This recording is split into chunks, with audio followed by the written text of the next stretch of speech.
Hello বন্ধুরা, তো সবাই কেমন আছো? আমি সুদীপ চলে এসেছি আরও একটা নতুন গল্প নিয়ে। খুব ছোট্ট একটা গল্প। গল্পের শিরোনাম আয়নার ওপারের মেয়েটি। সুমনা ছিল কলেজের প্রথম বর্ষের ছাত্রী। সে সম্প্রতি হোস্টেলে নতুন উঠে ঘরে প্রবেশ করেছিল। তার ঘরটি ছিল বেশ পুরানো, তবে ছিমছাম। ঘরের এক কোণায় একটি বড় আয়না ছিল, যেটি পূর্ববর্তী কোনো ছাত্রীর ফেলে যাওয়া। সুমনা আয়নাটিকে সুন্দর মনে করে রেখে দেয়, যদিও তার মধ্যে কেমন একটা অদ্ভুত অনুভূতি ছিল। প্রথম কিছুদিন সবকিছু ঠিকঠাক চলছিল। একদিন রাতে ক্লাসে পড়া শেষ করে সুমনা আয়নার সামনে দাঁড়িয়ে নিজেকে দেখছিল। হঠাৎ করেই তার মনে হলো আয়নায় তার প্রতিবিম্ব যেন একটা অস্বাভাবিক।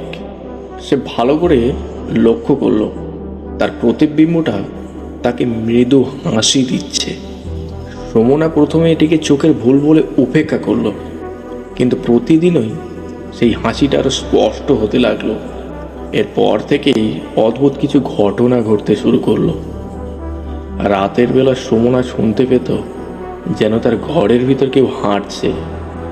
আয়নার সামনে দাঁড়ালেই মনে হতো যেন তার পেছনে দাঁড়িয়ে কেউ তাকে দেখছে। একদিন রাতে আয়নার মধ্যে এক অদ্ভুত ছায়া দেখতে পেল সেই মেয়েটি। লম্বা চুল, সাদা পোশাক, চোখ দুটো লাল। সুমনা আতঙ্কিত হয়ে চিৎকার করতে গিয়ে দেখলো তার গলা দিয়ে কোনো শব্দ বের হচ্ছে না। সেই মেয়েটি আয়নার ভিতর থেকে ধীরে ধীরে তার দিকে এগিয়ে আসছিল, আর সেই ভয়ঙ্কর হাসিটা ফুটে উঠেছিল তার মুখে। সুমনা কোনো মতে নিজেকে আয়নার সামনে থেকে সরিয়ে নেয় এবং রুমের লাইটটা জ্বালিয়ে দেয়। এরপর সে আয়নাটি থেকে যতটা দূরে থাকতে পারে চেষ্টা করতে থাকে, কিন্তু ঘটনাগুলো থামলো না। এক রাতে সুমনা আবার সেই অদ্ভুত আওয়াজ শুনতে পেল। তার মনে হলো আয়নার ভেতরের মেয়েটি তার ঘরে ঢুকে পড়েছে। সে চোখ বন্ধ করে শুয়ে থাকলো, কিন্তু মনে হচ্ছিল মেয়েটি তার বিছানার চারপাশে ঘুরছে। হঠাৎ করে ঠান্ডা একটা হাত তার কাঁধে স্পর্শ করলো। সুমনা আতঙ্কে চোখ খুললো আর দেখলো সেই মেয়েটি তার সামনে দাঁড়িয়ে আছে। সেই লাল চোখ, সেই শীতল হাসি। মেয়েটি আস্তে আস্তে তার দিকে ঝুঁকে এসে বলল, তুই আমাকে ডাকলি কেন? এবার তুই চল আমার সাথে। সুমনার আর চিৎকার করার মতো শক্তি ছিল না। সে অনুভব করলো যেন সেই মেয়েটি তার আয়নার ভেতরে টেনে নিচ্ছে। সে ঘরের দরজার দিকে ছুটে গেল, কিন্তু পা জমে গেল।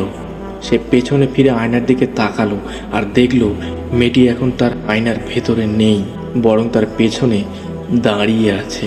পরদিন সকালে হোস্টেলের অন্যান্য ছাত্রীরা সুমনার ঘরে গিয়ে দেখলো তার ঘরের দরজার ভেতর থেকে বন্ধ। তারা দরজার ভেতরে ঢুকে দেখে আয়নার সামনে সুমনার নিথর অবস্থায় দেহ পড়ে আছে। তার মুখে ছিল এক অদ্ভুত ভয়ঙ্কর হাসি, ঠিক যেমন সে আয়নার ভেতরে দেখেছিল।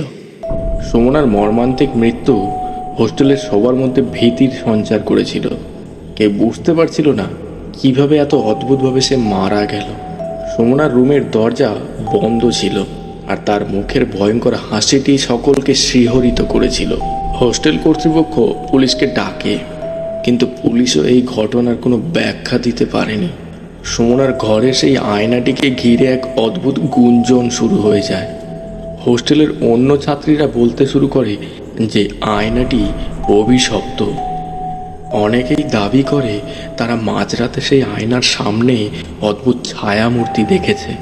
কেউ কেউ আবার বলে তারা আয়নার সামনে দাঁড়িয়ে ভিন্ন কিছু দেখেছে, কোনো অপরিচিত নারী, লম্বা চুল আর লাল চোখ।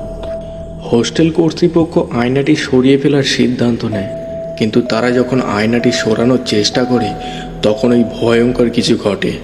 আয়নাটি নড়ানোর সঙ্গে সঙ্গে পুরো ঘরটি শীতল হয়ে যায়। তো আজকের গল্প এটুকুই।